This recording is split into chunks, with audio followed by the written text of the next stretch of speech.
In fact, let's go to the lobby.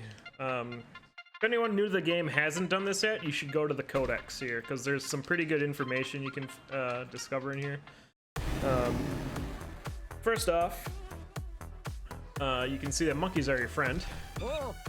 So now that the monkey's on me, the dragon's gonna do his attack, but the monkey eats the fireball, and we're fine. We can dodge a fireball by using the trap.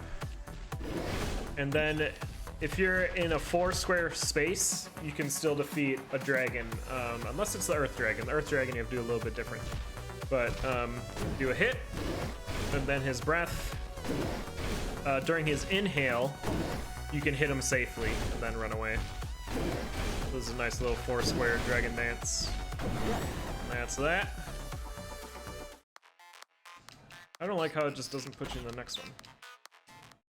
But trap lore, if there's a bounce trap to the right here, you see it's pushing me back, I can't move forward to pick up the dagger.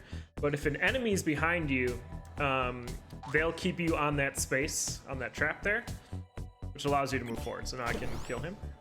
Bomb traps, you can run away from. Confusion traps, or if you get confused by a spell or whatever, it just reverses your controls, so up is down, down is up. So we gotta do up attack, left, up. That takes care of that.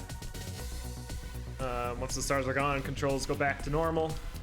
Ring of Courage. Oh, Ring of Courage used to be such a good item.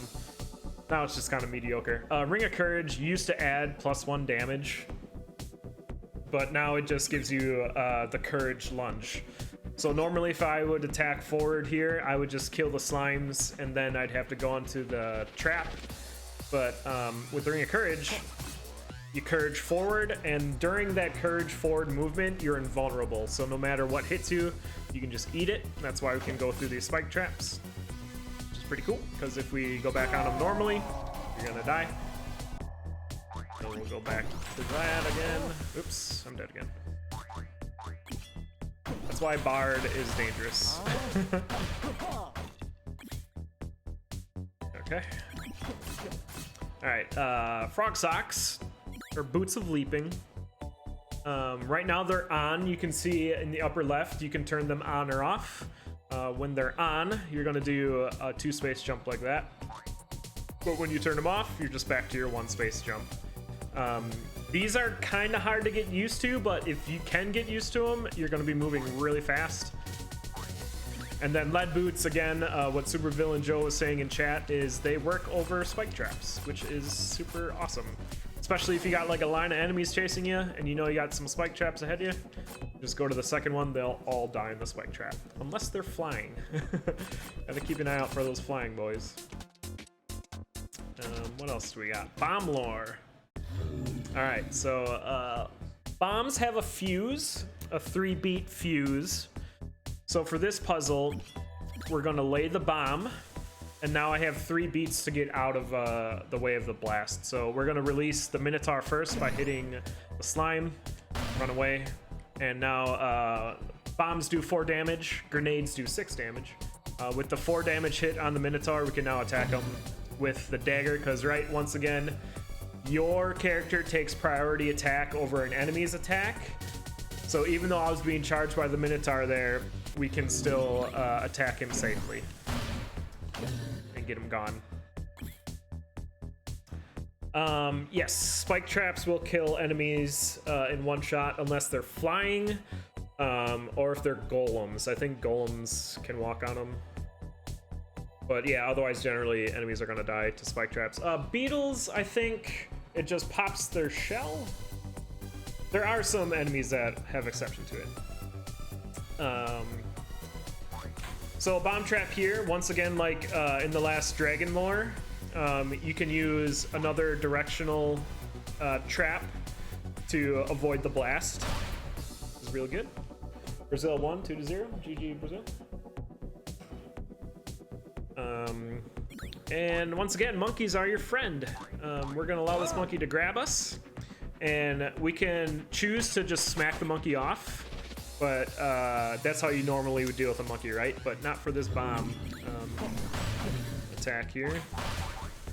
For that, And for monkeys, if they grab you, you can lay a bomb, and then the bomb will explode, do its bomb blast, and take out the monkey, but you don't take damage, which is really good.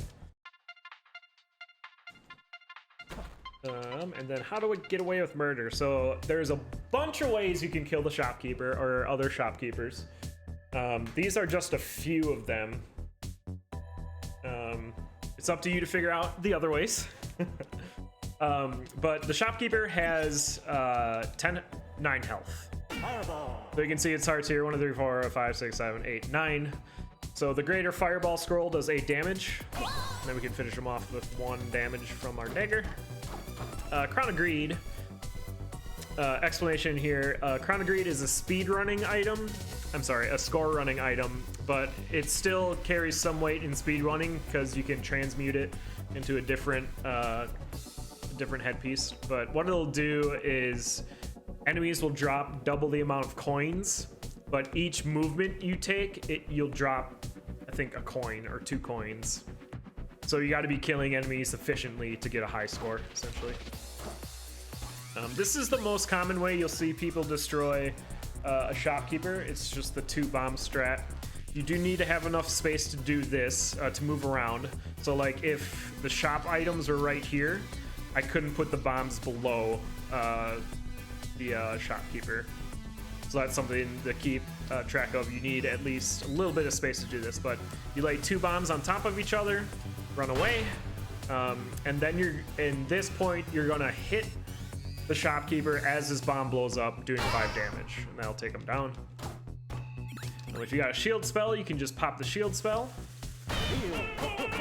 and then, you know, the shopkeeper's trying to hit you, but shield spell's there, so you'll be all right.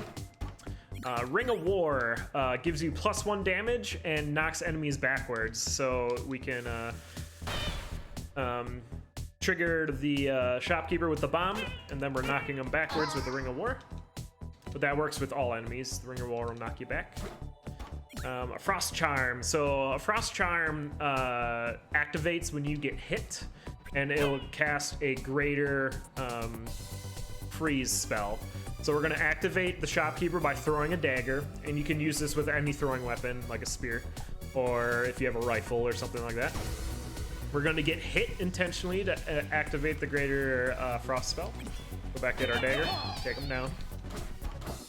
And now this is probably the most thinky-thonky way to do it, but our dagger is a gold dagger, so gold weapons, like I was saying earlier, if you pick up gold, the next attack you're going to do is going to do infinite damage. So how we're going to do this, we're going to activate, we're going to get ready to throw. So our first beat, we're going to say, hey, we're going to throw the dagger. Then we're going to pop the gold spell, or the gold scroll. So now I see in the upper left, my gold weapon has sparkles around it. That means that the next attack is going to destroy whatever you do. So we're going to throw it. Oh, I hit the wrong button. Doesn't matter. Oh, it does matter. I hit the D-pad up. I don't use the D-pad when I play this game. I use the face buttons. So we're going to have to do this over. But we'll do it real quick. Fun fact, you can also do this tutorial relatively without killing the shopkeeper. Which is kind of hilarious. Bring more.